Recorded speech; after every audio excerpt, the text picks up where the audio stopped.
Art reflects the cultural biome in which it was created in, and film is no different.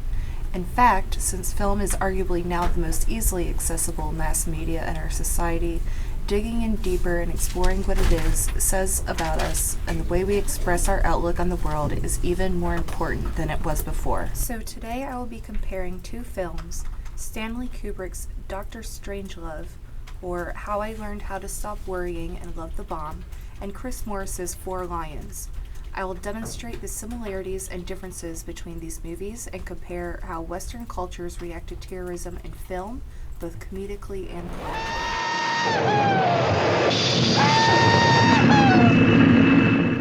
I'd like to start off by noting that these two movies are vastly different in writing and filmmaking style. Film has seen a massive change from 1964's Strangelove to 2010's Four Lions. For example, Strangelove is mostly shot with a still camera, usually positioned at medium or long shots, letting the viewer be more of a witness to the chaos than a part of it. The narrative and structure is also restricted to only 3 different sets. The American War Room, the office of General Ripper, where he ordered the attack on the Soviet Union itself, and the B-52 bombers, where they are cut off from communication from the outside world since their radio was broken. Here, the audience are helpless onlookers to each part of the world's demise, and perhaps tragically so, since the viewer knows how to fix the situation, but is trapped to watch the events unfold without a means to communicate our frustration. Four Lions, on the other hand, makes the viewer a part of the action. With handheld cameras, Four Lions is shot in a modern, faux documentary style. We are simultaneously removed from the events by establishing shots and the fourth wall, but get a much more intimate look into the characters and the story by this camera closeness, and by the fact that we travel with the characters from England to Pakistan and back again, compared to sitting in a still room for the duration of the film in Kubrick's Strangelove. Despite such obvious differences in filmmaking style, comedically we can see some parallels. Both films have rapid-fire jokes. However, Lions' jokes, of course, are peppered in the dialogue throughout an abundance of expletives, sometimes making them fly by with the same pace as the constant action of the movie. Why are you doing this? Robbing it upwards. These are real bad times, bro. Islam is cracking up. We've got women talking back. We've got people playing stringed instruments. Jokes in Dr. Strangelove are often set up farther in advance, with a rising climax to its final punchline after a longer wait than the jokes in Four Lions. Survival kit contents check. In them you'll find 145 caliber automatic, 2 boxes of ammunition, 4 days concentrated emergency rations, 1 drug issue containing antibiotics, morphine, vitamin pills, pep pills, sleeping pills, 3 pair of nylon stockings. Shoot, a fella could have a pretty good weekend in Vegas with all that stuff. And in the scene where the president speaks to Russian officials as if talking to a high-maintenance girlfriend and not discussing the threat of a nuclear holocaust. To attack your country.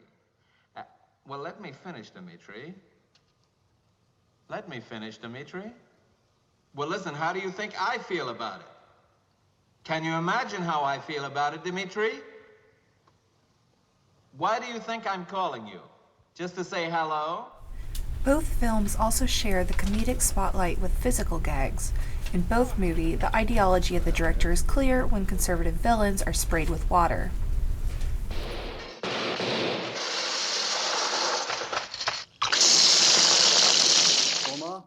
Your wife is out of control. I don't know how to control her. Help me out. Oh, am I out of control? Oh. Oh, do it again. It won't fight back. Four Lions is very reliant on visual gags, much more than jokes, and the characters are almost always killjoys, since as according to Ewa Mazierska's article, Framing a Terrorist, the Politics of Representation in Four Lions, terrorism in the end is not celebrated but mocked, as the movie shows the prospective terrorists have neither a serious reason to engage in political terrorism, nor a plan for how to put their ideas into action, nor an obvious audience for their message. They're only united in their desire to use violence, which they use to seek a strategy. Kubrick's gags are not as chaotic. Instead, they create a framework for the film as a whole, as the bomb itself is treated more like the punchline to a dark cosmic gag. Dr. Strangelove summing this up the best when he finally hails Hitler at the end of the movie and reveals himself as an ex-Nazi, and a metaphor for the stupidity of the cycle of violence and destruction in human history, and of course, the infamous bomb drop scene.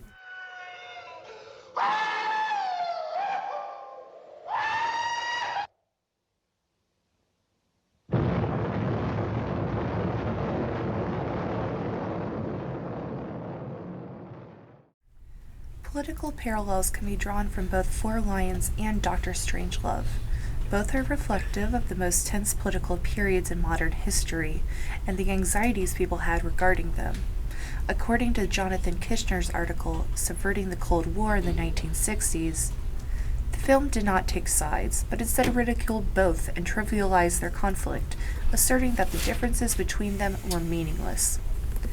This is reflected in the movie's comedy, most prominently with its nihilistic ending, highlighting the absurd arbitrariness of war and death, and the ridiculous notion that a warring country like America can be morally righteous while having such aggressive, sexually driven leaders.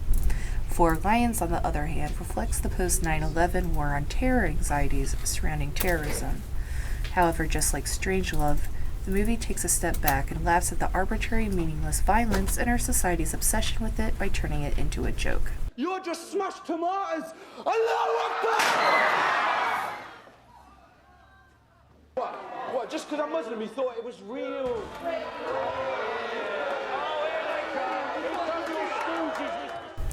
And eerily enough, we seem to not have learned much from the Cold War, because I found myself laughing in the same way at the same dark, helpless outlook as audience members must have done the same seeing Dr. Strangelove in 1964 as I did 50 years later.